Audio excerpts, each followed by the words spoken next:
you say can and will be used against you. All right.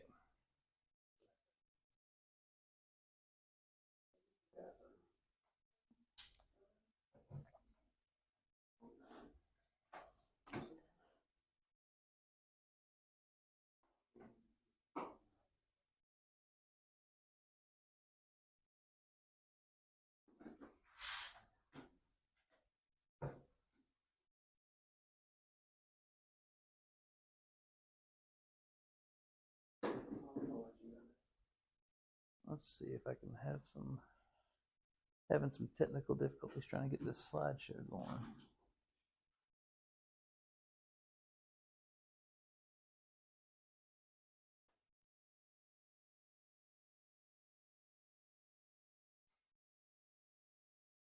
All right, we'll just roll with it. All right, so y'all are building habits. You know, probably the most important thing other than talking to people every day on these habits, the handwritten note cards. Honestly, they are a lost art. Nobody does that anymore.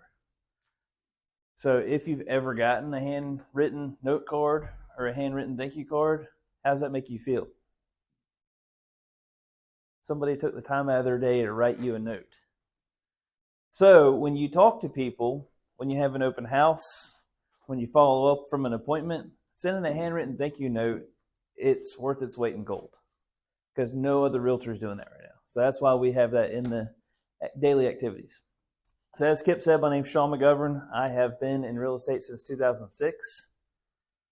So I've been through a few shifts in my time. We're currently on the tail end of a recent shift due to a couple of factors. A, historical low inventory level, and B, rates over doubling.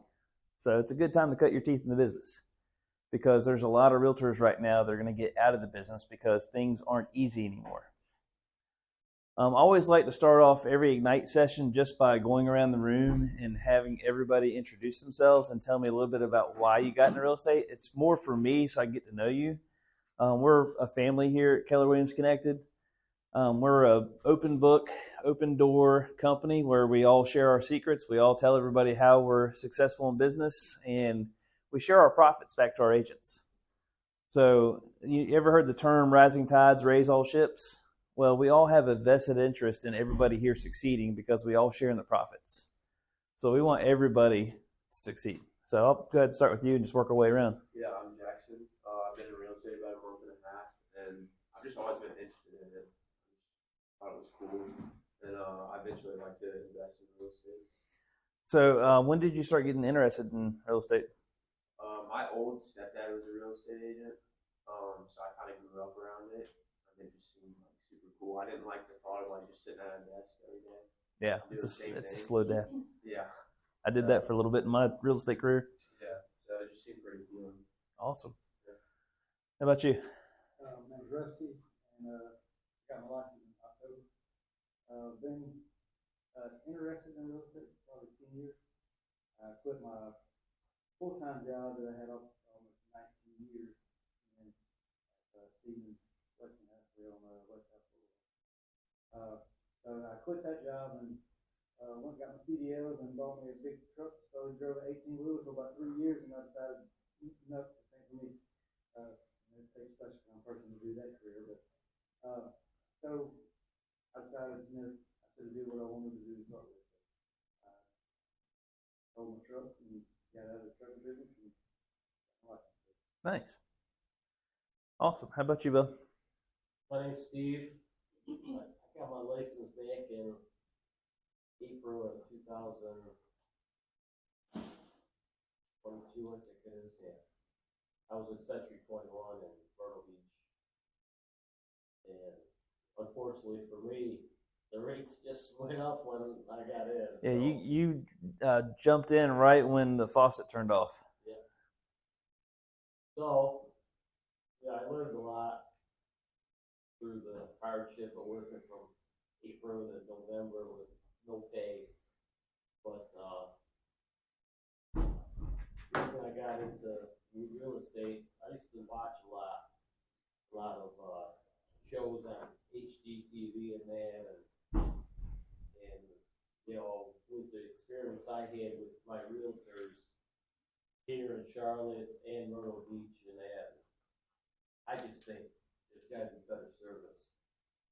You know, 'cause like the one here, I never saw her again after I bought the house. She could have got commission on selling the house. And same thing with Myrtle Beach. I actually worked with the lady in the same office. You know, but that's the reason I wanted to have a little more freedom. You know, I don't care about how much I have to work, but I just wanted to get better service.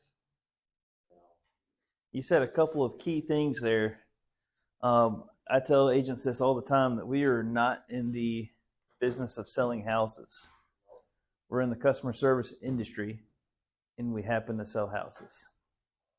And one thing in particular, I mean, there's a statistic that 88% of people that have bought a home would use that same agent again. However, only 12% end up doing so because they don't stay in touch. The post-close systems that you develop of staying in touch with your clients are the most important systems you can have, because you'll get referrals, you'll get repeat business from that client, and it's exponential. So welcome. And for you? I'm Alexis. Got my license in October 2023. The reason I chose real estate, the biggest thing was family for me. Last year I was away from home. I moved away from home, and I missed a lot of events, a lot of games from my nieces and nephews, and a whole lot of dinners, just family events that I missed. And I work from home, but I don't know, with the job, it still has the qualities of an office job, so I can't really do what I want. And then, of course, the pay wasn't what I wanted, so of course I want more funds and create my own schedule. I love to work, but I want to work when I want to work, not because somebody's telling me I have to work. But again, like I said, I love to work, so I'll put in the work to get where I want to be. But yeah, main reason is just family, having my own schedule, funds, and I actually really like real estate. I was born into a military family, so we moved around a lot. We had to go look at a lot of houses. So I think that's where the whole like interest in real estate came from as a child. So yeah, I'm doing it now. Well, both of y'all said something that I wanted to touch on, is freedom. Having that freedom. However, I will say this: discipline equals freedom. A lot of realtors get into this business thinking, "Oh, I can control my own schedule. I can do what I want. I'm my own boss." However, a lot of those agents are the ones that end up out of the business in 1 or 2 years because they don't treat it like a real job. And that's why we have in Ignite, we have you doing these activities, because it puts you in the habit of doing the same things every day, of following up, previewing houses, writing notes. Those are things that make an agent successful. If you were here yesterday for Stacy Saul's interview for the MREA, the Millionaire Real Estate Investor, she was a paralegal before she got into real estate as an agent. And her only focus when she got going was 20 contacts a day, 20 contacts a day. That's it. And to this day, she will tell you the reason why her team is so successful is because she still makes 20 contacts a day. She's a millionaire, and she makes 20 contacts a day. It's that discipline over time equals the freedom that she can go on vacation 7 times a year. She owns $9 million in real estate assets right now because she makes 20 contacts a day. You see the correlation there? All right, how about you, Bo? My name's Daniel Denton. My dad was an investor coming up through the years, so I really is what I wanted to do. Actually, a friend of mine talked me into doing the agent thing. It was difficult. My wife tried to get her license several years back, wasn't successful, and done it for a couple of reasons. One being that it was difficult to do, and I wanted to prove that I could do it. And the other being that I want to build a business that I can do when I get older. So I'm noticing time's going by, things are getting harder to do, and I want something that I can still do even if my the body won't allow me to do it down the road. So it's really a kind of a retirement plan. Is my thoughts and reason behind it. And I feel if I build the business now, when the time comes, Awesome. Love that. The only advice I have is buy real estate as much as you can, as often as you can, if you want to retire from this job, because you're not going to be able to retire by helping people list and helping people buy houses. You'll be able to retire by owning assets. Like 90. Selling off about 78 years old. And live the rest of his life off his Exactly. investments. I mean, that's my college tuition plan. I've got 3 kids. I'm going to have a house for each kid. And basically, my goal is to have a tenant paying those mortgages down and then pull out equity when it comes time to pay for college tuition, keep the houses. One thing you never do is you never sell real estate. It's buy and hold, buy and hold. It's a long-term play. I sold 2 that I had. I went to the thing yesterday. Was it Stacy? Yeah. Smart lady. Yeah. She's, between not only getting the property, but lease buybacks and all the stuff she was talking about. Unreal. Yeah. So what do you do with the property you own? Just like rent them out? Mm-hmm. It's an asset. One thing I missed, I had some bad runners, and I owned everything. I own my home now, and I ended up selling. I had 2 rentals, and I sold them in 4 years ago. And then now, the same properties recently sold, and each one sold for over $100,000 more than they did whenever I sold. And that's always going to happen. Real estate appreciates 4% on every year on average. Yep. Once you liquidate, you're not bringing anything in anymore. Mm-mm. But it can give you, as long as you own it, it can go forever, a long time. Yep. But once you sell it, then that's stopped. Yeah, I'll give you all a great example. When I first got started in general brokerage, I helped a client who had $140,000 to invest, buy a brand new townhome. I helped her get some tenants in there. She rented it out for several years, and then we helped her sell it. So she bought it for $140,000. She made over $100,000 in rent. She paid cash, so that was free and clear money. I mean, she's got it was a townhome, so HOA covered the master insurance. Renters had renters insurance. So all she really paid was taxes and HOA dues. She made over $100,000 in rental income, and then when we sold it for her, she sold it for I think it was $265,000. So she turned a $140,000 investment to over a $250,000 profit when it was all said and done. Yeah. Well, hindsight's 20/20, right? Don't make that mistake again. And you can't have regrets. You either win or you learn, and you definitely learned on that one, right? Yeah. No learning's free. That's right. How about you, sir? Name's William. Got my license back in October 3rd last year. Made me get into real estate is I always kind of looked at investment properties like complexes and new construction and things like that. I kind of figured getting your license and actually learning how to gain capital, learning the real estate game would be the best way to kind of enter into that field. So. Love it. Love it. How about you? Actually, my name's Gabby. I joined back in September, and my biggest reason for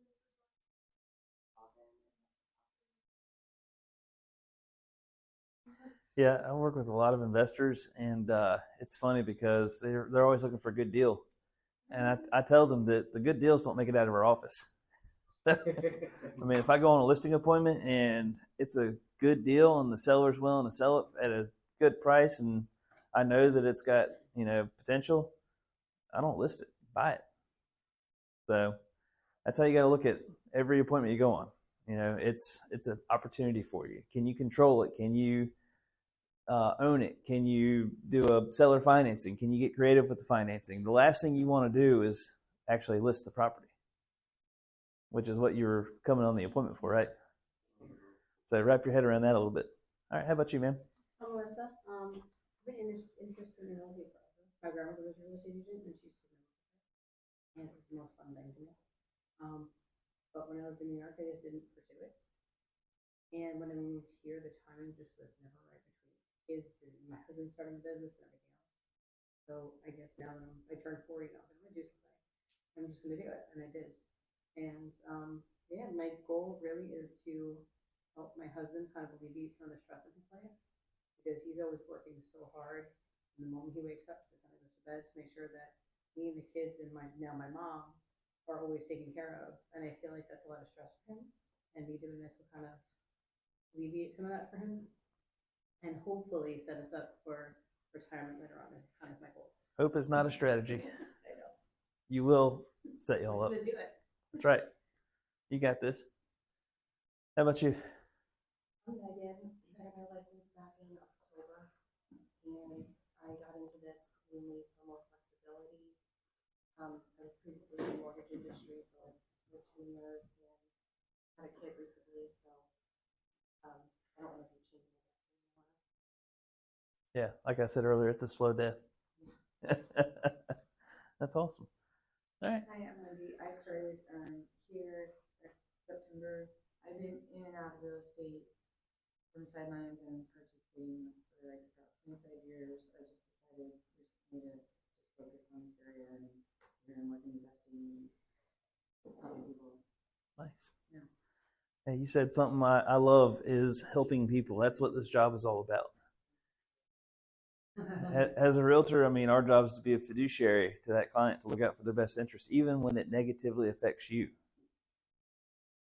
I would love for you to buy this house, Mr. Buyer. However, knowing your goals and knowing what your monthly budget is, this house does not make sense for you. I've had clients that were pre-approved for a certain amount, and then after talking to them and looking at their plans, looking at when they want to retire, having them talk to HR at their company to figure out what their retirement income is going to be, they might have been approved for $400,000, but guess what? They bought a $200,000 house because when they retired in 3 years, they weren't going to be able to afford that payment anymore. So, yeah, I would have loved to have sold him a $400,000 house, but that wasn't in his best interest. I love that you just said that because I had a buyer, I was talking to buyers yesterday, and I'm just like, we just shouldn't buy right now. You know what I mean? They need to rent for another 6 months and kind of get stuff together. And I told them that, and we kind of, instead of looking for them to buy, I'm now kind of trying to help them rent. And I'm like, God, I hope that was okay. Like, I'm not, like it's, absolutely. I mean, yeah, you know what I mean? It feels counterintuitive. Well, it doesn't, but then I didn't really, and you've created a client for life now because your job is to protect them. Yeah, exactly. And I can't help it. They're 24, and I'm like, no. Yeah. Okay. Awesome. Well, I've been in real estate since 2006, like I mentioned. And I graduated I was down in Wilmington, North Carolina at the beach. I graduated with degrees in marketing and management and went right into real estate in 2006. I didn't know the bottom was about to fall out. And like y'all getting started now, I mean, it was a tough market. I worked for a developer for a couple of years. Then I went to work for a big master plan community for the development team there. Did that for a few years and then went to work for a custom home builder in 2009 and just sold the construction end of things for many years until I came to Keller Williams in 2015. And I'd only sold new construction or dirt before that. So I'd never sold an existing house. So that first year, I was like, I'd never been on a home inspection before. So I went to every inspection, every appraisal, well inspection, septic inspection, roof inspection, surveys, you name it. Home inspections, those are the best because I could sit there for 4 hours in an empty house and pick the inspector's brain about what to look for. Because of my construction background, I mean, I tell my clients I'll catch 9 out of 10 things that a home inspector will catch. It's that 10th one that makes that home inspector worth their while to hire. They don't work for me, they work for you. It's their job to find hidden defects in the house. So I've been with Keller Williams now since 2015. I've still got my team down at the beach in Wilmington. So if y'all have anybody looking for beach houses, I cover the entire southeastern NC coast from basically Myrtle Beach up to Emerald Isle, Atlantic Beach, that whole area, and everything in between. So we go about an hour inland, hour and a half inland, and then all around Wilmington. Moved up here in 2020 and decided to build a real estate team in the Charlotte area, not knowing anybody. So here I am. Market was great in 2021. I sold 54 houses that year. And 2022, see, I did about 15 million in 2021. In 2022, I did 8.5 million in the first quarter. And then it was like the faucet cut off. Rates started going up. I think I did 4 million the rest of the year. 2023 was a tough year in real estate. The first half of the year was just crickets. Back to basics, back to making your 20 contacts a day, which they're only having you do 10 contacts a day. I'd tell you all to double it if you want to be successful. Everybody you talk to every single day is a potential client. They all live somewhere, right? That's what we're going to talk about today, is qualifying potential buyers and sellers.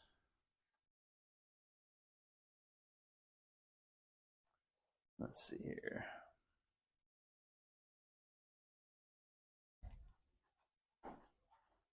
Good morning.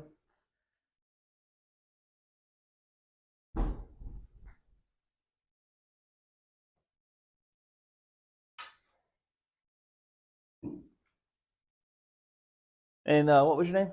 Amy. Amy. And how did you get into real estate? Well, I just wanted to help out my family. I wanted to give my mom a house, so that's kind of my goal and what got me into it. When was that? When was that?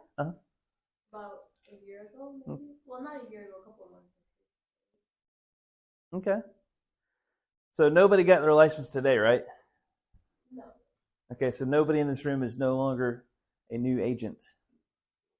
Don't think of yourselves as new agents. We've got 1,000 years of real estate experience in this building. Lean on us to help out. I know there's a few of you all in this room that have called me multiple times to ask for advice or help. I am happy to help. There's my cell phone number. There's my email address. Call, text me anytime. And I love situations in real estate that I haven't come across before. So if you've got a new problem that I've never dealt with, I get excited because it's like, all right, great, I get to learn this now. Because the Real Estate Commission, they want you to know everything that you think you're supposed to know about real estate, and then they want you to know everything you have no idea you're supposed to know about real estate. And they don't teach you anything about selling houses in real estate school, right? Nope. So we're right here on session 13, qualifying potential buyers and sellers. And we're going to talk about finding the motivated today.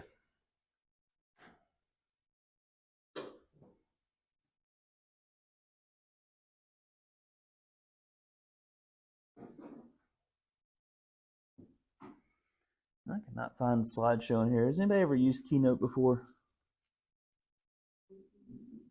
Yeah, me neither. Normally they have it on PowerPoint. You can just hit the button and it goes.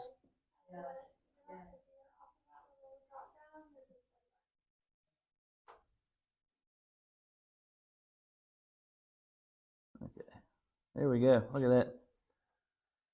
All right, so find the motivated. We're going to be able to classify ready, willing, and able. Qualify buyers and sellers. We're going to recap and take some AHAs. Has anybody told y'all what AHA stands for yet?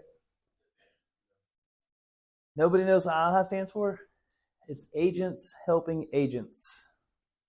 So you might pick up something today that somebody else missed.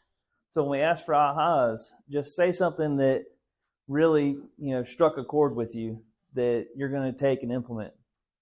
Because somebody else in this room might not have picked that up and you might help them out.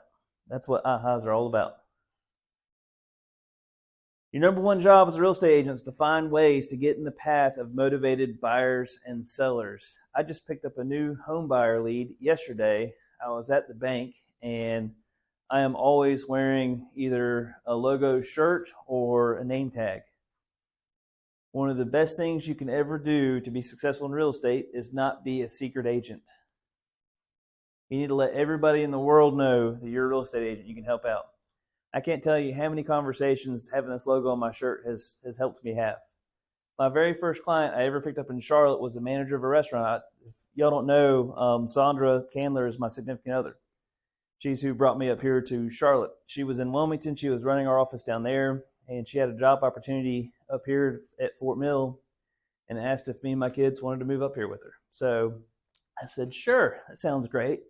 I'll move to Charlotte and build a real estate business, and I don't know a single person besides a bunch of other realtors in Charlotte.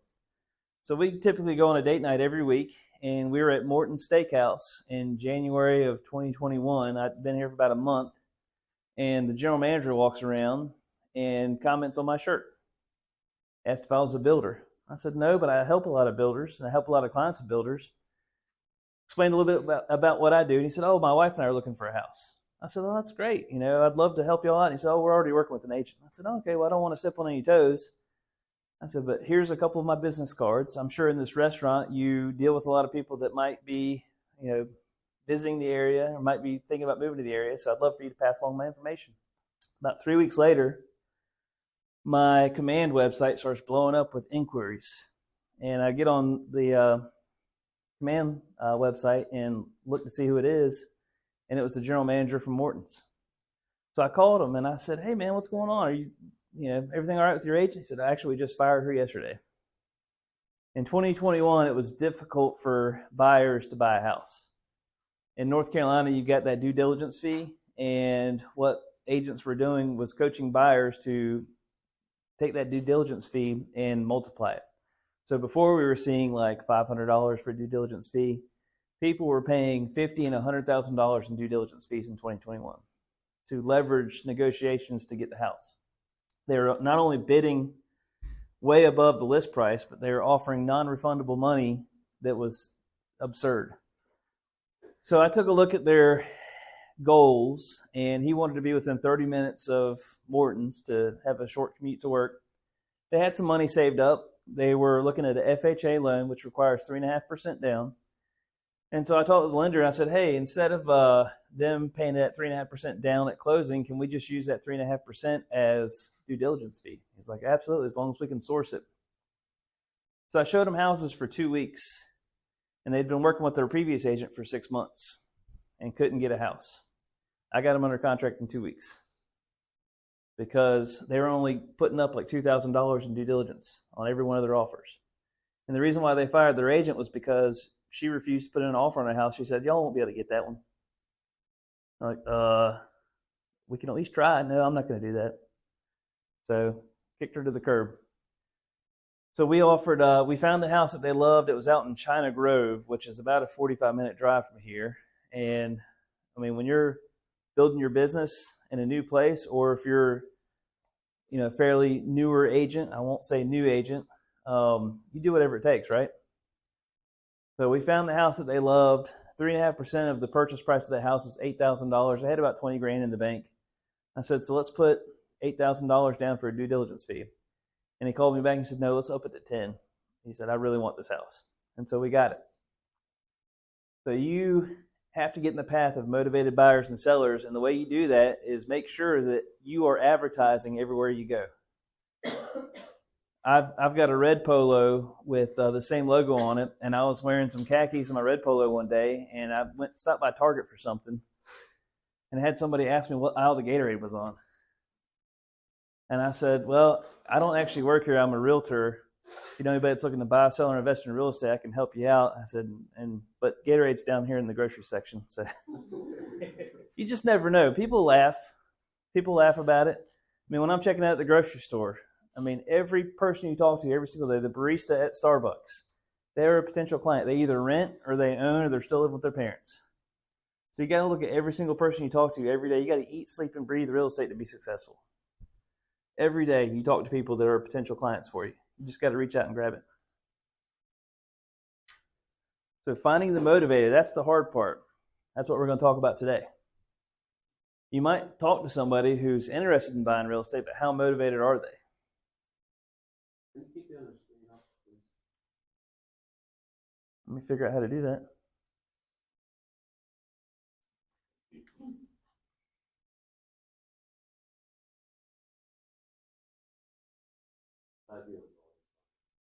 Yeah. Let's see.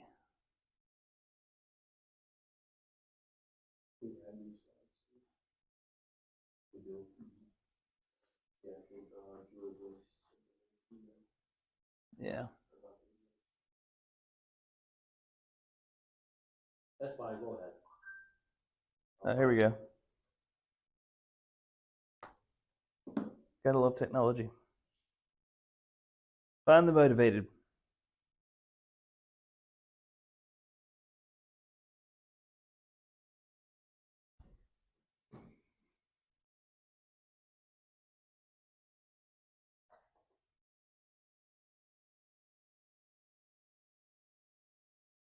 All right, so what questions do y'all have about motivated buyers and sellers? What do you think makes a motivated buyer or seller? New job. Family. Yeah? What else? Maybe their lease is ending. You have to be out there. Lease is ending, or maybe they're tired of throwing away money every month on a lease. Like death and divorce. Yeah. The 5 Ds of real estate. Yeah, I can't remember. Death, divorce, downsizing, deployment, and what was the other one? Diapers, yeah. Yep. Yeah, I like to stalk people on social media too. Especially like if I have an appointment with somebody, I will literally pull them up on Facebook or Instagram and just figure out a way that I can connect with them. Figure out something that we have in common that I can casually bring up in conversation. And people will work with people they like and trust. Okay, so you can't just go into a relationship with a client, a potential client, and spew real estate. Your job is to develop rapport with them, get them to like and trust you. 9 times out of 10, people will work with the first agent they meet. You just got to get rapport with them, right? You got to get them to like and trust you. So what myths do y'all have about finding buyers and sellers?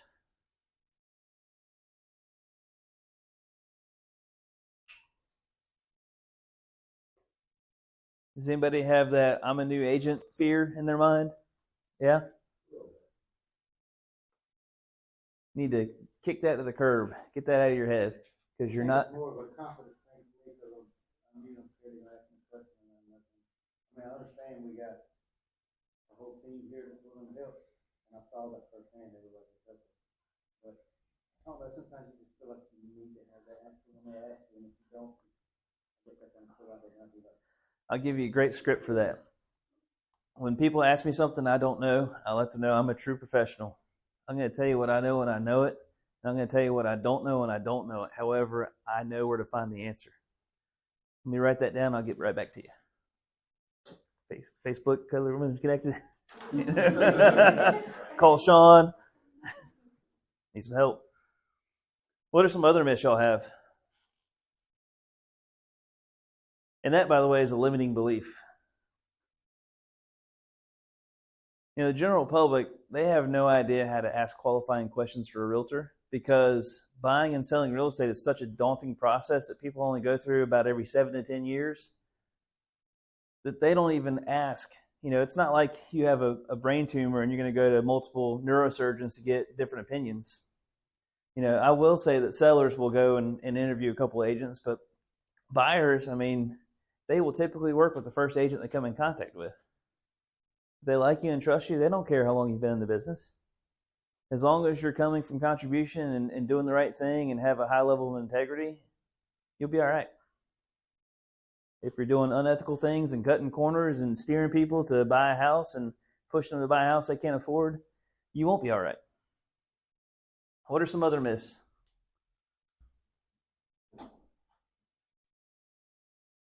Y'all give me one more myth. Or one more limiting belief you have.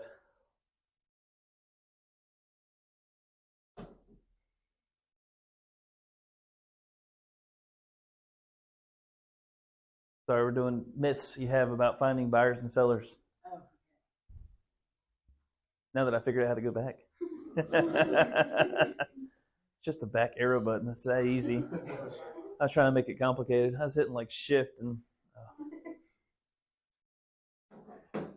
Nobody else has any other myths or limiting beliefs about finding buyers and sellers? All right. So I don't know if this is Yeah, absolutely. Kind of thinking about It's not that really a myself, myth, just like it's like, judging them.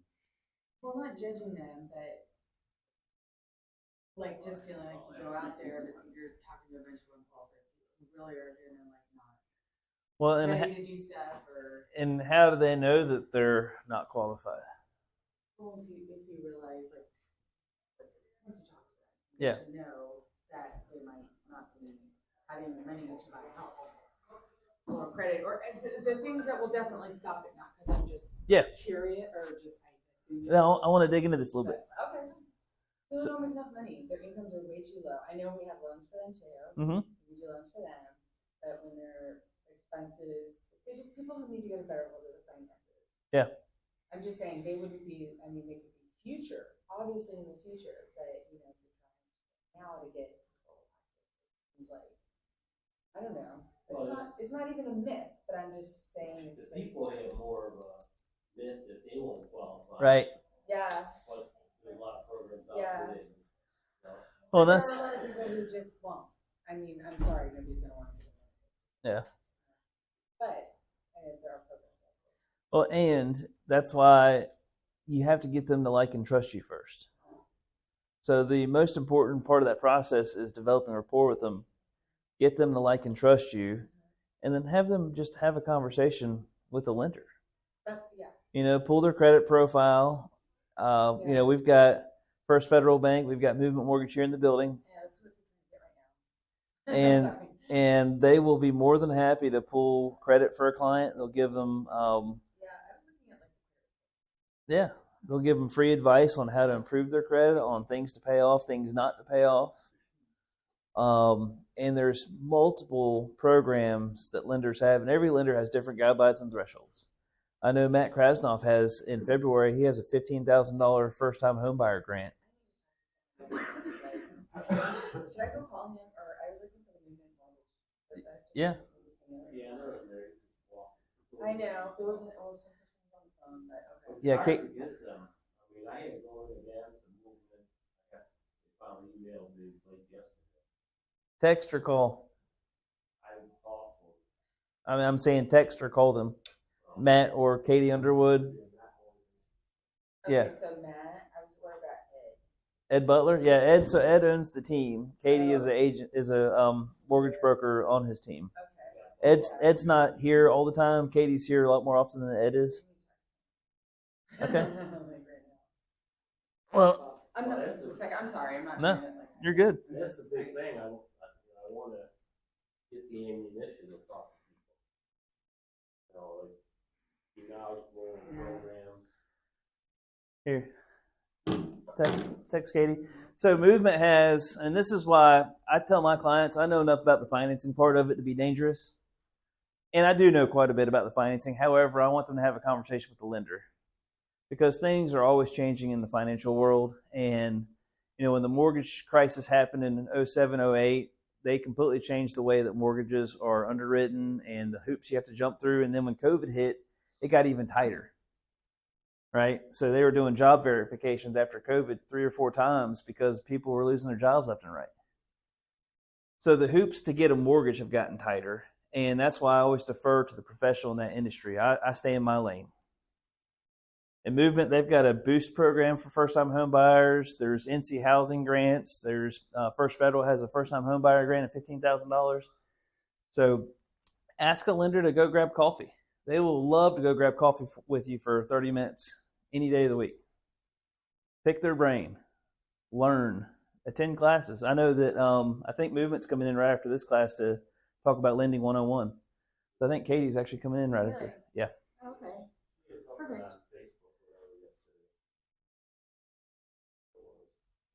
So don't let your stinking thinking, limiting belief that they won't qualify stop you from developing rapport because they might not. No, I'll talk to anyone. I'm just saying, They might not qualify today. However, if you put them in your touch program and stay in consistent communication with them, everybody knows 3 or 4 realtors.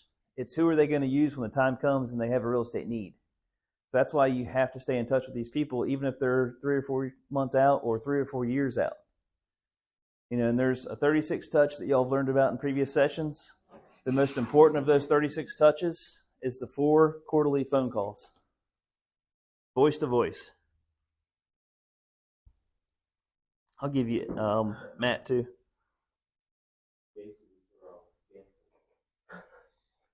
This is Matt Krasnoff. He's yeah, I had. You have his? Okay. Yeah, thanks. So how do buyers find their agent? What do y'all notice about this graph here, this chart?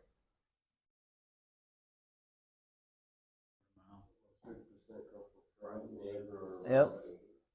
And what did I just say? Everybody knows 3 or 4 realtors. So how do you get referrals? By not being a secret agent. Talk to everyone. What's that? Just talk to everyone. Talk to everyone all the time. That's right. Have y'all heard of the Pivot Shift Ahead Facebook group? James Shaw. It's a Facebook group that he formed after COVID to help everybody with their mindset. They've got over 80,000 top realtors in the country on that call now. Every morning at 8 o'clock on Facebook. It's a group that you can join. It's a free call. James was interviewing one of the top agents in Florida, and she's getting Rookie of the Year. She did I think 60 units this past year in a down market. And he asked her, what is the secret of your success? And she's like, I talk to everybody. When I'm pumping gas, I'm talking to the person on the other side of the gas pump. I'm talking to the cashier. Just talk to everybody. I mean, you just never know where business is going to come from. What's the name of that group? Pivot, Shift Ahead. Yeah, it's like a 15 or 20-minute phone call, Zoom call every single morning, Monday through Friday. Yep. Speaking of shift, lead generation and follow-up habits you have started are the first step to fulfilling what Gary Keller says is our number one job. It's finding the motivated. Second half of that quote that we had quoted earlier, it's the this one right here, getting in the path of motivated buyers and sellers, is the very important word, motivated. When we follow the 80-20 principle, one of the KW's 6 personal perspectives that y'all have talked about in previous sessions, day 1, what we want to do is focus our 20% on our most motivated buyers and sellers. So people that are going to conduct business in the near future, very near future. So how sellers found their agent, and you can see something similar here, referrals, right? Friends, neighbor, relative. Only 29% of buyers and 24% of sellers would use an agent that they used previously. Personally contacted by an agent, 4% and 3%. So referrals. So tell everybody you know that you're a realtor and you can help them out anywhere in the world because you can get a referral from somebody buying and selling in Hawaii. You just need to find a top agent down there to help out. So let's talk about command a little bit. Leverage technology.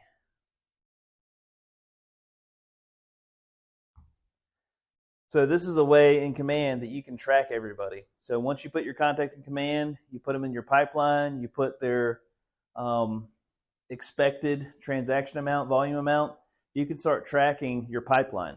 This is a way to help you stay organized, especially if you're doing open houses every weekend and you're picking up 10 or 15 clients at open houses. You want to put everybody in command so that you can track them, you can keep them in your system, you can have a follow-up program so that you don't have anybody falling through the cracks. So leverage technology. All right, we talked about ahas. Who's got an aha for me?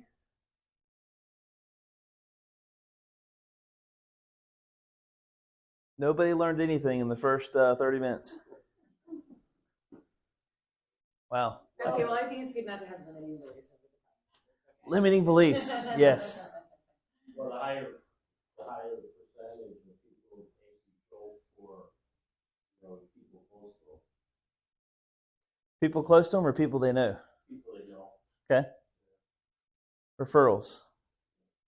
So we're trying to reach out to the 3% doing our calls. What's that? Explain that a little bit deeper.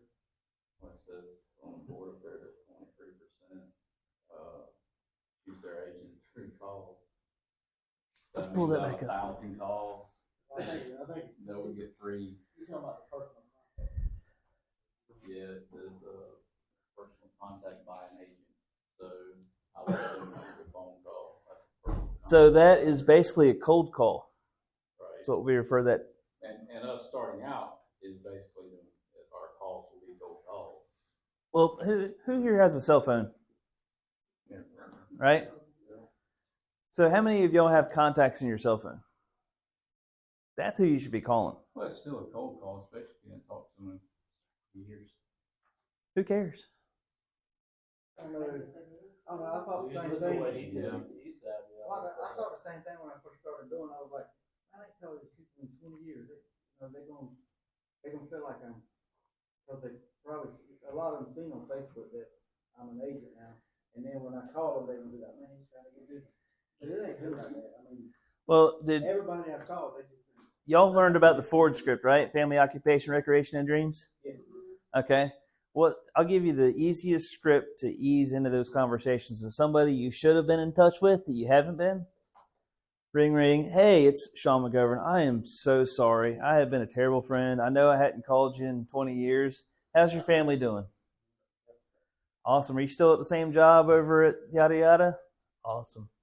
Well, listen, I started a new career last year in real estate, and my goal was to help 20 families this year. So I'd love for you to think of me if you've got any real estate needs, or if you know anybody that has any real estate needs.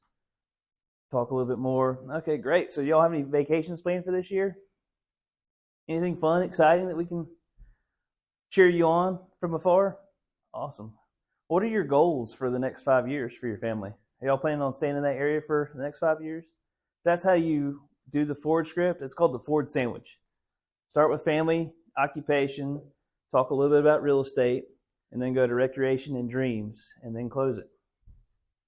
And then you call them next quarter. And you're taking notes and commands so that you know how your last conversation went. So people that like and trust you will work with you. So if you let them know by talking to them the next time in 3 months that you actually listened during the conversation because you took good notes, they will remember that. They're like, oh, he remembered that we're taking that vacation down to Dominican Republic this year. That's awesome. So what do you do if you like move to an area like how you were when you first came to Charlotte? You don't really know anybody.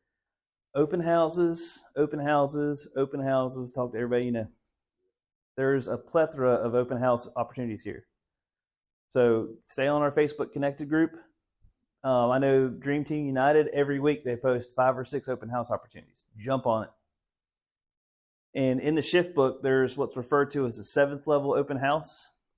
So Google that. There's a whole chart on it. So there's different levels you can take an open house to. And if you just put the open house in MLS and put a sign in the yard, you're going to be sitting there twiddling your thumbs. The activities you do leading up to the open house is what defines your success for the open house. So if you're actually going out there and door knocking and doing circle prospecting, which is calling around all the people that live in that area, I'd door knock at least 50 doors around that open house. And my script for door knocking is the same thing for that phone call that you hadn't talked to that person for 20 years. When I'm door knocking for open houses, I knock on the door. I always step back a few feet. They look at you through the peephole. Yep, they open the door. And I just start off by saying, I am so sorry. I wanted to apologize. We're having an open house on Saturday, and there's going to be a ton of traffic this weekend. So I wanted to apologize in advance. By the way, if you know anybody that's looking to move into this neighborhood, I would love for you to pass my information along. And if you're looking to buy, sell, or invest in real estate, here's a flyer on the open house. I'm actually going to open up the house 30 minutes early for any of the neighbors that want to pop in and just see what their neighbor's house looks like on the inside. So stop on in. I'll have some refreshments. And that's the easy way to door knock around an open house. Apologize for the traffic, work your way into the conversation, develop rapport, invite them to come 30 minutes before the open house starts to see what their neighbor's house looks like. And your goal is not to pick up a client necessarily. I mean, that's the ultimate goal, but your goal is to develop rapport. Because people will work with you if they like and trust you. So don't throw up real estate all over them. My easy one-liner that when people walk into an open house is, hey, y'all live in the area? It's a very open-ended question that gets them talking. It's not, hey, my name's Sean. I'm the realtor here. Go ahead and sign in. Let me get all your information. And are y'all looking to buy or sell? No. People will run, not walk away from you. Do you ever walk into a jewelry store and you're looking for a watch and you're not quite ready to buy it, but you're going to buy a watch, and the jeweler asked, "Can I help you?" And you're like, "No, I'm just browsing." Same thing with open houses. People that walk into an open house, they're kicking and screaming, waving their hands. "I have a real estate need." They're just not going to tell you. So it's your job to develop rapport so you can break through and figure out how to get them to like and trust you so that they'll open up and tell you more about what their real estate need is. A lot of sellers will come into open houses just to kind of see what else is out there because they're worried about buying their next house. They're not worried about selling their house. They're worried about where they're going to go. So they'll go out and start kicking tires and look at open houses, right? So you'll pick up listings for open houses. You'll definitely pick up buyers from open houses because they're out shopping for an open house. They don't want to engage with the realtor yet because they want to try to figure this process out, and your job is to help them. I would comment on something like their landscape, or they had one house I had that was great. Their driveway was different than most, and the lady's open house I did was died. So when they told me that, I sort of worked that into, how was, what kind of person she was. Well, if you can get somebody at an open house to laugh, I mean, that pulls their defenses down. That's why I always apologize, because it instantly disarms them. Because when people knock on a door, I mean, when the people come to the door, they have a shield up. They're like, they're not coming in my house and they're not getting any information from me. When you apologize, that instantly disarms them. That brings that shield down. They're like, oh, what's he sorry for? Like, why is he apologizing? Did his kid hit a basketball into my backyard or something?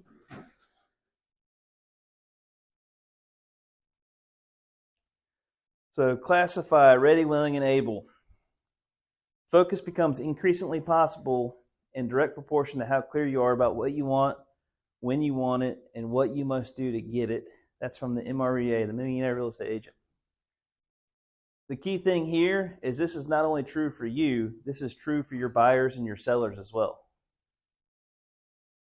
You got to find their big why.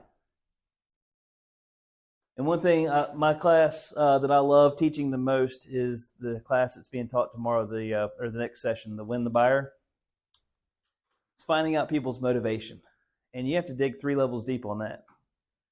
So when someone, and you can relate to this, if someone from New York comes down here and they're like, I want a big yard, how big of a yard do they want? They're fine with 1/5 of an acre, right? Because it's bigger than the yard they had in New York. It's so funny because in New York, big yards are where I'm from. I'm from Milwaukee. Oh, yeah. I'm from Long Island, so they're much bigger. All right, so somebody from Manhattan, let's put it that way. Right. But you get somebody up here from Texas and they want a big yard. What do they want? Like 2 acres, right? They're like, so you got to ask the question and then ask 2 or 3 more questions to really figure out where they're coming from. So what it is about a yard that you want? You have dogs, you have kids, you need the yard to be fenced in. Ask 3 levels deeper, and you'll go into that more tomorrow or on your next session. So coming from curiosity, so asking a lot of questions. One of my first mentors in real estate, he said, as a realtor, you got to think of yourself like a doctor. So I always carry this everywhere I go. I take tons of notes, and I never throw my notepads away. When I fill up a sheet, I rip it off and I tuck it in the back. And then once I fill up an entire notepad, I will go through my full notepad and make sure there was nothing that fell through the cracks from my notes. But you want to consider yourself a doctor. So what do doctors do when they walk into a patient's room, right? They got a nurse that's already done the prep work. They've taken their blood pressure. They've taken their pulse. They've asked for a few of their symptoms, and the doctor has that whole report. So they walk in, like, all right, so tell me more about your symptoms. And how often does that happen? How does that make you feel? We have insurance. Right? Don't get me started on insurance. I actually had one that wouldn't take me. I always said I'm paying cash. Insurance is I think it's a big scam. However, our job as a realtor, we've got to diagnose what their why is and to prescribe them the right path to take to get to that why. So you got to ask a ton of questions, right? That's what we're doing today is we're qualifying, coming from curiosity. So what's an A buyer or seller? They're ready to roll. Ready to roll. And it says in the next 0 to 14 days. I would say that's in a fast-moving market. We're in a little bit of a softer market right now, although it is picking up with rates dropping. I would almost push that out to the next 30 days. B buyers, I'd say 30 plus days, 30 to 60 days, and then C buyers, 60 plus days. And a C buyer or seller can be somebody that's 3 or 4 years out. I am never too busy to meet somebody that's 3 or 4 years out because I want to go ahead and meet them, develop rapport, establish that relationship, and then I will stay in touch with them for 3 or 4 years. And guess what? They cut that in half usually. So if they say I'm 3 or 4 years out, they usually buy in 2 years, as long as you stay in touch with them. If you don't, they're going to work with somebody else in 2 years, and then when you call them back in 4 years, when you think they're ready to buy or sell, oh yeah, we bought that house 2 years ago. Missed an opportunity. I got a question. Mm-hmm. So what if you have a potential buyer and they were qualified 5 months ago and they didn't find anything, so they hadn't done anything. They weren't with any kind of age or anything like that. So now they have made their mind up that they want to move forward, they want to buy something. Mm-hmm. And you talk to them and you get them with, they say that they're going to use the same credit union that they did before. And so you also give them your information, you know, with your own lenders and stuff like that. While they're juggling their work schedule with getting pre-approved again, what would be too much of to follow up with them? There's never too much follow-up. I mean, can you be overbearing by? I mean, is this something you should do every single day? Or well, A buyers I will talk to every day. A buyers and sellers I'll talk to every day. If they're still getting their ducks in a row, then I might talk to them every other day or at least text them. Right. And in the past, I always used to have buyers or sellers, particularly buyers, meet me here at the office because we have a Class A office space. We've got a front desk person. We've got conference rooms we can sit and chat. However, with the way the internet leads have come about and instant gratification, sometimes you have to meet them at the first house they want to see and then have that consultation there. I would go ahead and have that conversation. You know, of course, per the real estate commission, upon substantial contact, you have to have the conversation about agency and different types of agency, get them under an agency agreement. All of, right. So if you've got them, already got them under agreement, then I would just follow up with them. Just only. Why wouldn't you do that? Well, my wife's working the deal, but someone she knows. And they haven't signed an agency agreement yet? No, she hasn't done it because she hasn't got the pre-approval back yet. What's the pre-approval have to do with the agency agreement? So it's. I mean, I use the. For one, not never doing a transaction, not being 100%. Yeah. Relying on me to give her information that I'm learning. She can't be here.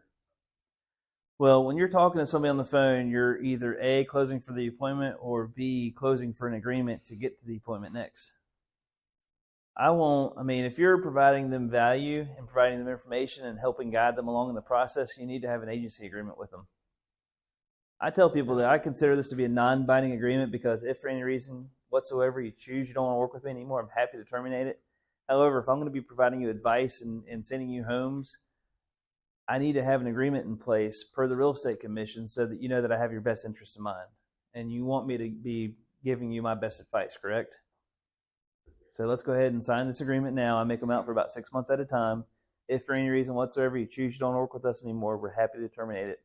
However, it's to protect you and to protect me. But then what happens when you run into the person that you know they've done that and then they say, oh, well, they found someone else they like better and for no real reason they just want to do that. So then they approach you with that. So here you are. Then you didn't do a good enough job up front. 90% of this job is setting expectations, and then at the end of every conversation, you always tell them what's going to happen next. Right.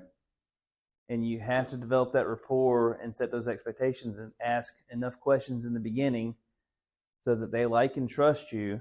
And I'm talking to somebody now who came in off of Prime Street, one of our lead sources. She's got her sister-in-law owns a brokerage in Monroe, and she lives in TKK, and I'm still meeting with her because it's an opportunity, and she might not use her sister-in-law. My goal is to develop rapport with her to get her to like and trust me, and I'll offer to pay her sister-in-law a referral fee. I don't know if her sister-in-law is even licensed in South Carolina. Everybody knows 3 or 4 realtors. You got to ask enough questions in the beginning to get to that point, find out their motivation, and then you always circle back to that motivation throughout the process. What is their goal? From what I'm being told, their goal is buy now. I mean, Why? as soon as they get, Why are they buying? they're tired of paying the rent went up. They've never bought before, so they're first time buyers. Well, you got to circle back to that motivation. They really want a fenced-in backyard for their dog. Oh, that's great, but you get emotion makes you think. Logic makes you think. Emotion makes you act. So you got to get to their why. The rent going up is the biggest. Well, and how long have they been renting? Forever. Right. So how long have they been throwing their money away? Right. Rent is 100% interest. So you got to ask more questions. That's all it boils down to. If they're thinking about using somebody else, then you haven't done a good enough job in the beginning of developing rapport and asking enough questions. No, they're not. It's just I was just throwing that scenario Okay. in there. You know. Yeah. Other scenarios, also. Well, continue to ask questions, continue to come from contribution, and find out their motivation. I mean, that's the most important thing you can do, is find out what's motivating them, find out the reason behind them wanting to do the transaction or buy or sell or whatever it is. All right, we're going to move quickly because we've only got 20 minutes left. So anybody have a quick aha from the previous little section that we did? You used the word plethora. Plethora? It's a big word. It's like fiduciary. I love using the word fiduciary. Fiduciary is one of my favorite words because you don't hear it in everyday language, right? Nobody uses that word. And there's very few professions that are actually fiduciaries. As a realtor, our job is to protect the best interest of the client, whether they're buying or selling. Our job is not to sell them a house. Our job is to protect them during that process, to be their fiduciary. And the reason why I use it over and over again is because you sound really smart, right?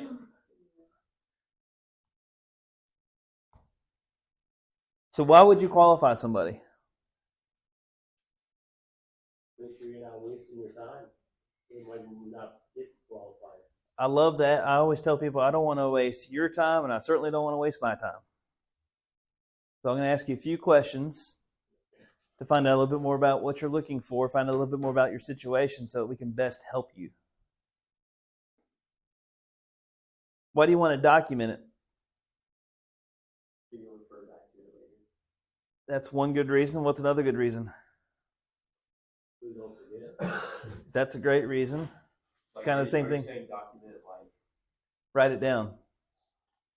when you're talking to them about what they want. Whenever if I get a lead call and I'm driving, I will pull over.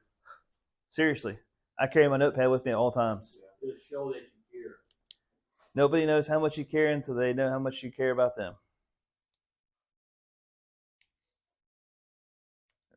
Actually, it's nobody cares how much you know until they know how much you care about them. Yep. But document. So the other reason is CYA, cover your assets. Real estate commission never comes knocking. Also, if you follow a checklist, if you go through the buyer or seller checklist, the buyer or seller questionnaire, you're asking the same questions of every client. So another key thing is you're abiding by fair housing. That's a big deal. You got to treat everybody the same. Doesn't matter what their background is, what color their skin is, what kind of job they have, what kind of family makeup they have. You treat everybody the exact same. If you're following the same checklist and asking the same questions, you will never get in trouble for fair housing. Because we have to treat, it's our job as a realtor to protect the public, and we have to treat everybody equally. And you want to be able to refer back to it, and you want to know their big why, and you want to document everything. So remember when we talked on January 3rd, Mr. and Mrs. Seller, and you talked about wanting to move to be closer to your grandkids? So my job is not to make the market. My job is to interpret the market and provide you with professional advice. Right now we have an all-time historical low inventory level. So right now is a great time to put your house on the market because we have less competition. Buyer lead sheet. Why are these so important? Most of y'all have gotten licensed within the past year, right? So do you know all the questions you need to ask? That comes with experience, being able to shoot from the hip. So you don't want to get creative and try to wing it on conversations that are the most important financial decision these people will ever make in their entire lives, right? So this is a simple list of questions to ask them. Where do they get that shot? Command. So you've got buyer and seller guides within Command that you can customize. You can put your logo, you can put your headshot, you can print these up, you can bring them to an appointment, you can have it right in front of you, and you can email it to them beforehand, ask them to fill it out. You can have it next to you when you're on a phone call, driving down the highway, pulling over into a rest stop so you can take notes. These questions are imperative. So if you go to designs,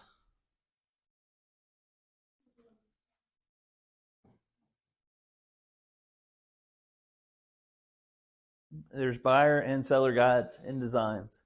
You also have them in your Ignite materials as well. I just have copy of revised something.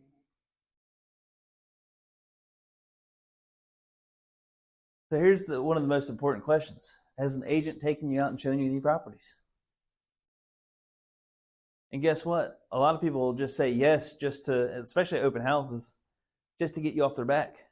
My next follow-up question, oh, that's great. Have y'all signed any paperwork? Oh, no, we haven't signed anything yet. Well, that scares me. Oh, why does it scare you? Well, legally, by law, when an agent has first contact with you, they at least have to go over the agency description. In North Carolina, it's called the Working with Real Estate Agents Brochure. South Carolina, it's just the agency document. It's talking about the different agency relationships that you will have in real estate. Now, I tell buyers, I'm going to be your buyer's agent. I go ahead and assume the close. I'm going to be your buyer's agent. Therefore, I have strict fiduciary and ethical responsibilities to you and your best interests. But if they've gone out and shown properties and seen properties with another agent, they haven't signed anything, then then they're working with an agent that is not following the law. They at least need to have the agency conversation with them to explain that I'll be your buyer's agent. I've got strict fiduciary and ethical responsibilities to you and your best interest. We'll be dealing with the seller's agent, otherwise known as the listing agent of that property. They've got the same fiduciary and ethical responsibilities to the sellers and their best interests. Then there's what's referred to as dual agency.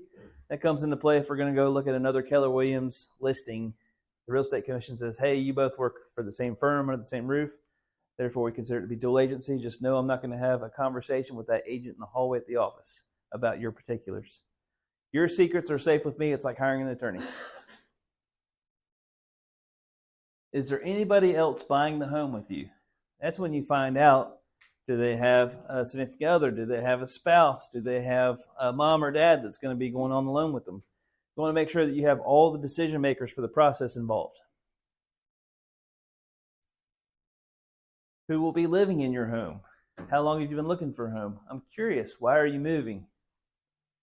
On all these questions, especially why are you moving, you want to dig 3 levels deep. So why are you moving? Well, we want a bigger house. Well, why do you want a bigger house? Well, we've got 2 kids and we're thinking about having a third. Okay, well, how old are your kids? What are their names? I'm writing all this down because it's great follow-up notes.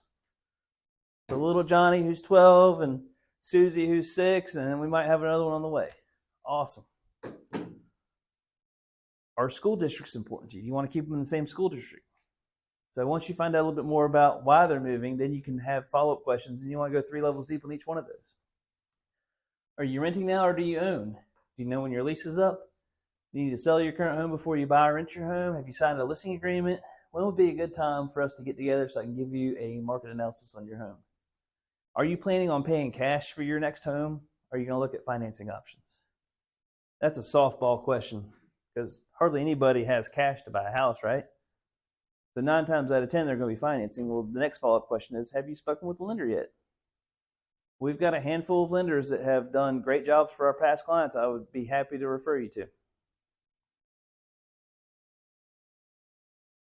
All right, we're going to skip over the role play. So the other most important thing you can do daily is script practice and role play with your peers. Why is that? Because if you're not practicing with your coworkers, then literally you're going out there and practicing on the public. And wouldn't you much rather look like an idiot and make mistakes in front of your friends and coworkers than go out in general public?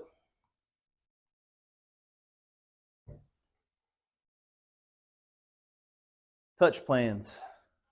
So A buyers, like I said, I'm talking to them every day. A sellers, I'm talking to them every day until we get the house to the market, and then I'm talking to them about once a week unless we have offers.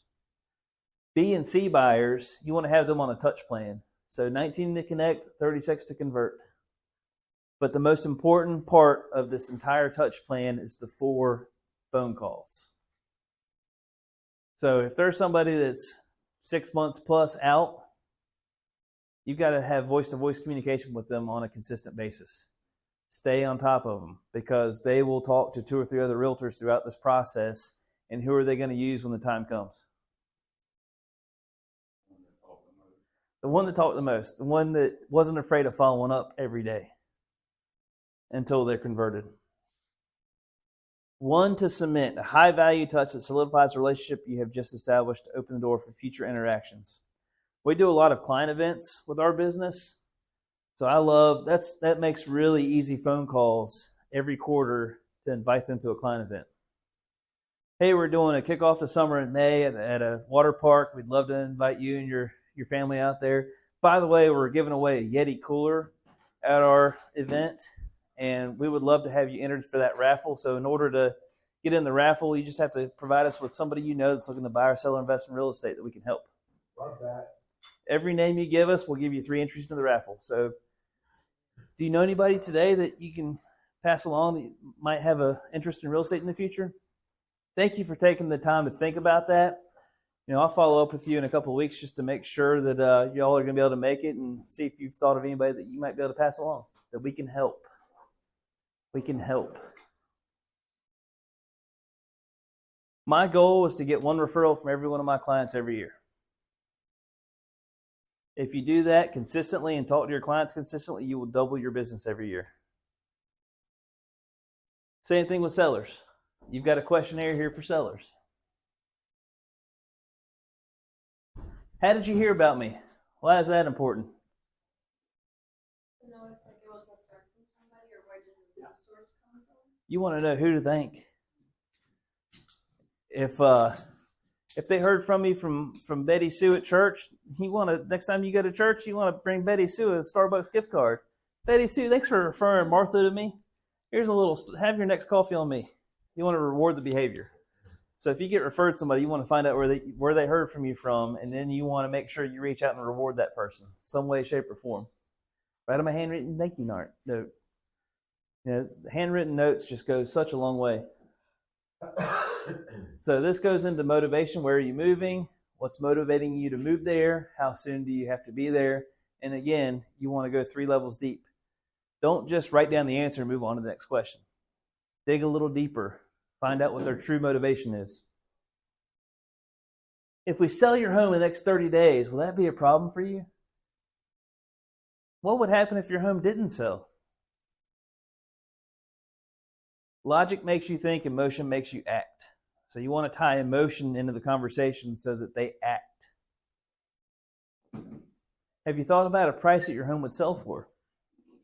What's that do? That gives you an idea of the number they already have in their head. And if it's lower than the number you came up with, then you need to buy it.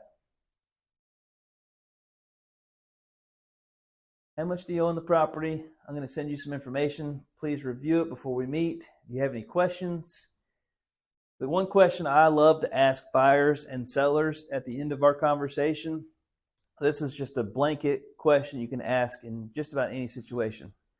Is there anything that we didn't talk about today that we should have talked about? And just be quiet. Well, no, I think we covered it all. Are you sure there's nothing that we didn't talk about that we should talk about?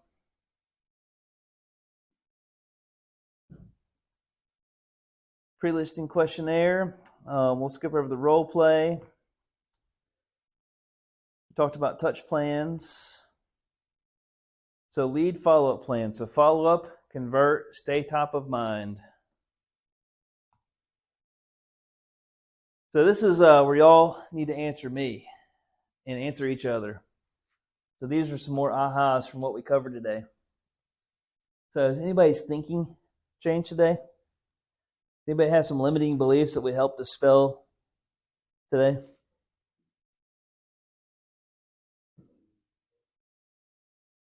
Has anybody's thinking changed around any subject that we talked about? Yeah?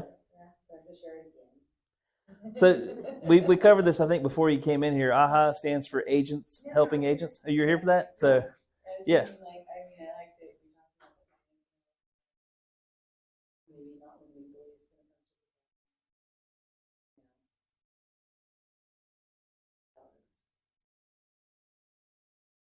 Has anybody shifted their mindset around anything that we talked about today? I like how you said you cover kind of the southeast of Myrtle Beach, right? Mm-hmm. And then just decided I'm gonna come to North Carolina and make a team of agents. So yeah, that kind of broadened your perspective a little bit.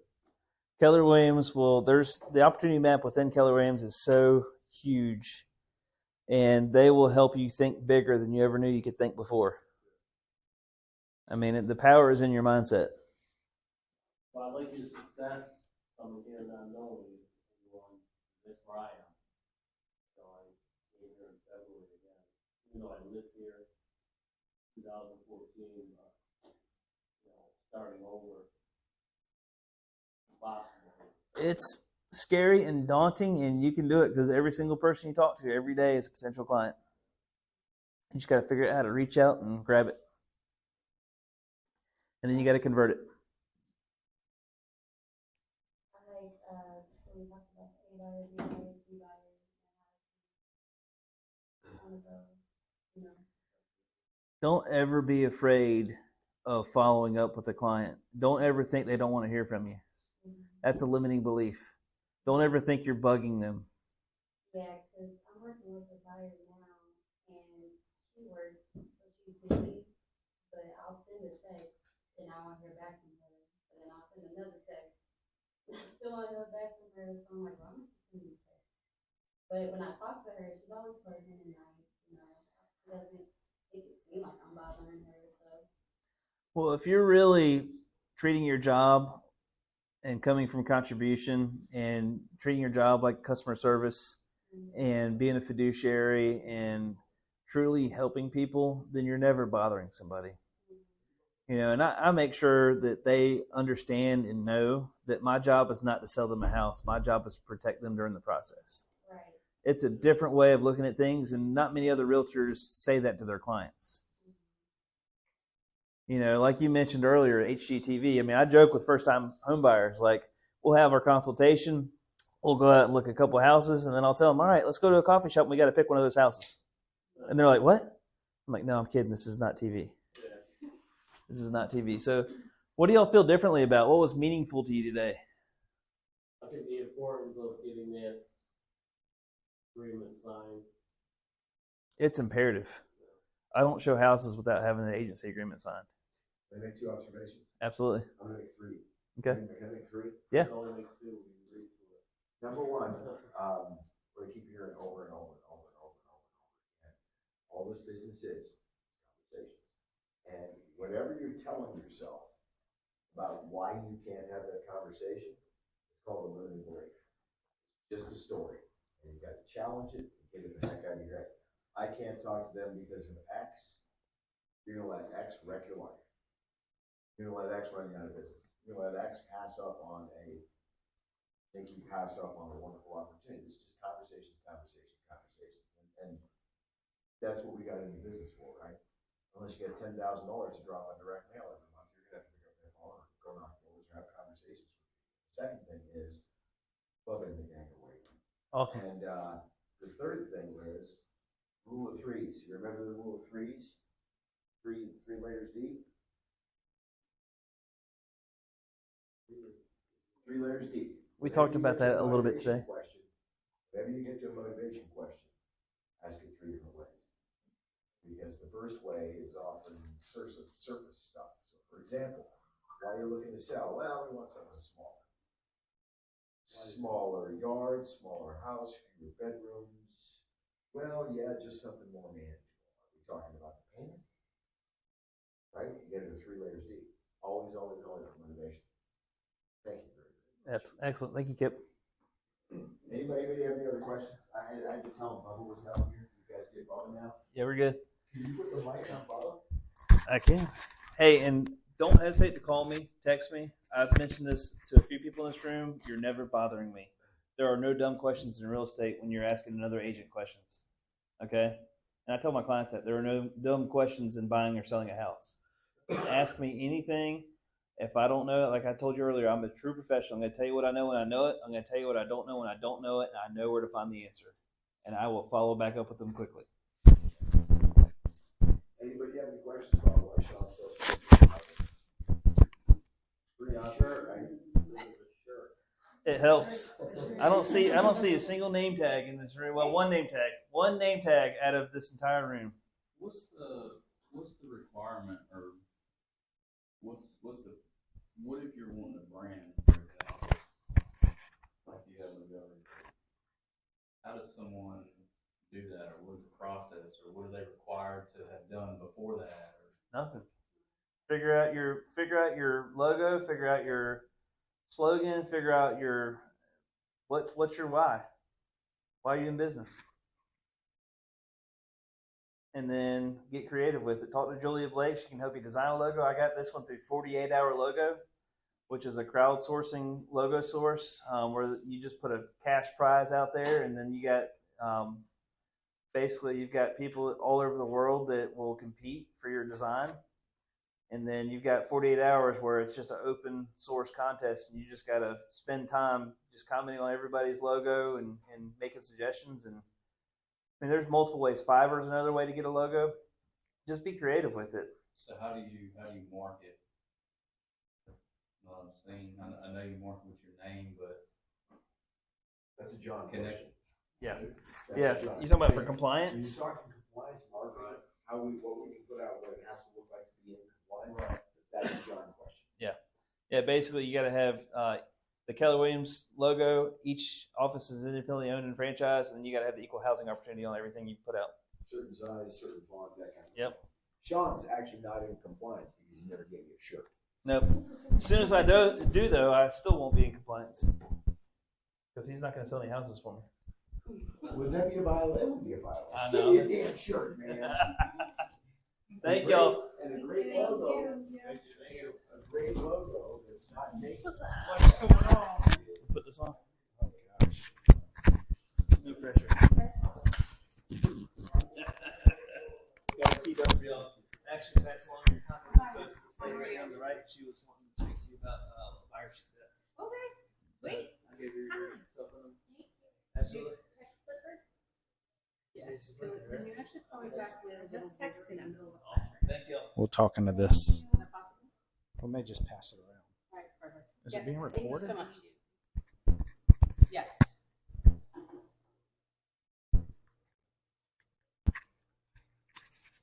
Anytime after 4 would be great.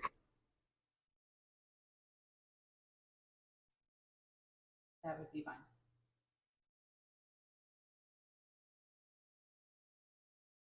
All right, thank you so much.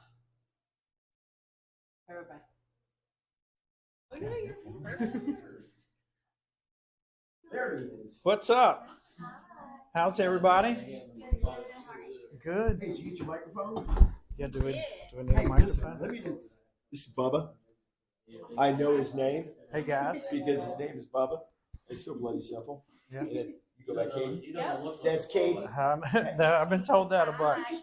Hey guys, these folks, as you probably know, might know, are from Movement Mortgage. Let me just give you a real quick little tip about doing business in real estate. Find yourself a loan officer that you can trust. And there are two in this room right here. They're vendors that support our office, but we don't have vendors that don't know what they're doing. We have vendors who have proven to be outstanding representatives of their professions. These guys are best in the business. Ask anybody around here. People have closed hundreds of deals through Movement Mortgage and this fine team.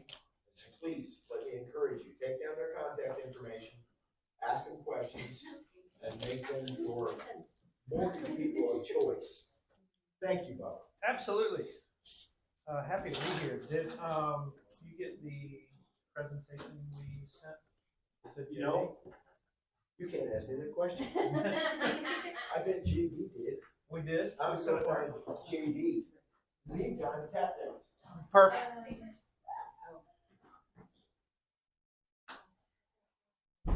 How's everybody today? Would y'all discuss in the first part of the day? I forgot already.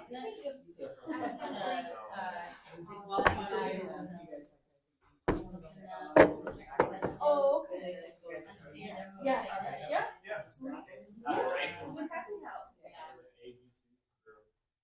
Well, I gotta say, I almost won that same polo 100 minutes.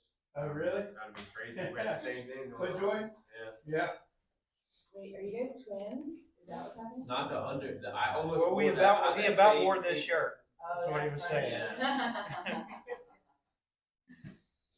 Well, I've met some of you guys already. I'll give you a little bit background on me, and then Katie can do the same thing. So I started in the business in 2003, right out of college. Essentially, I couldn't find a job. So I had some contacts at a bank in Rock Hill, and they brought me on for next to nothing. And after about 3 months, they said, okay, the salary we were paying you, we're going to take that away and go cut your teeth and go make money. So I had to learn pretty quickly to jump in sales and learn the mortgage business. So I didn't have a processor. You know, done a deal yet or working on a deal. Mortgage lenders generally have a processor or a loan assistant that helps them through the process, and I had to process all my own loans and close my own loans until I got good enough that they would hire somebody for me. But I was with South State Bank for about 20 years and joined Movement and Ed Butler team back in February. So I have seen a little bit of everything in the business. How are you? I'm good. How are you? So that's me. In a nutshell? In a nutshell. Okay. Yeah. So I'm Katie Underwood. I have been helping people purchase, refinance, anything mortgage related for 12 years. I actually have worn all the hats throughout the process. So I started as a processor, quickly got promoted, and then I've been a team lead. I've supervised a team of 30 loan officers just like myself. I've been in the centralized model, which is where you're in the call center, right, picking up the phone from people all over the country. We've been in distributed, hitting the streets for quite a while. I've been with Movement Mortgage now for a little over 2 years. Best decision I ever made. The culture that we provide, and we're going to talk more about impact lending and what that means. If any of you are very community based, like to give back, we're going to talk about why that's so important. Because at the end of the day, your clients can either help a CEO, buy their 12th beach property, or we could pour the funds for them making their mortgage payment just back here into the Carolinas. So that's kind of where we're a little bit different. We'll be talking about that. So I think Bubba and I can both attest to, we're kind of your lifeline, right? Questions, hey Kate, what about this? Hey Bubba, what about this? Anything, I mean, there are no stupid questions, right? So in the real estate world, it's like, okay, the agents need to stay in their lane, right? But you're probably gonna have clients that are gonna say, oh man, how does that process work? Or do you know anything about the lending side? And you want to be well versed, right? But you also don't want to give misinformation. So if a client does ask you a specific question and you're like, I don't know, but I can find out for you, call us. We're available pretty much 24/7. I will tell you, I go to bed around 8. So after that, She goes to bed early. I'm a night owl. yeah. So You call. Whenever you call him. you text me. I'm generally up till midnight or 1. Nope. So. And he's older than me, right? Yeah. Well, I got 4 teenagers, so yeah. They keep me up. I just have a dog. His name's Howie. He's the best. So yeah, so we're just gonna run through the presentation today. Feel free to ask questions. Like, we don't want you to be bored out of your tree, right? So please, like, anything that you guys have, this is gonna be kind of formal, informal. But Bubba and I are open books, and honestly, like, a lot of fun to be around. So yeah, don't We be like shy. to think we are. I think we're fun. Okay. Well, like I said, we like to think we are. So what we're going to do is just kind of go through kind of the basics of mortgage, some of the different products and processes that we go through with your clients as they're going through the process, whether it's early phases of getting ready to buy a home or they're already under contract and they're going through that process. So we'll just kind of run through some of that stuff with you guys. And like Katie said, if you've got any questions, you can interrupt and raise your hand. We don't care. We don't care. We're pretty laid back. So we'll just get this show on the road. And we don't have to use the microphone. Do you guys want us to use it? This little thing? Oh. Are they recording? Oh. Yeah. Okay. Don't make it any louder. Hello. Well. Here we go. We will use the microphone.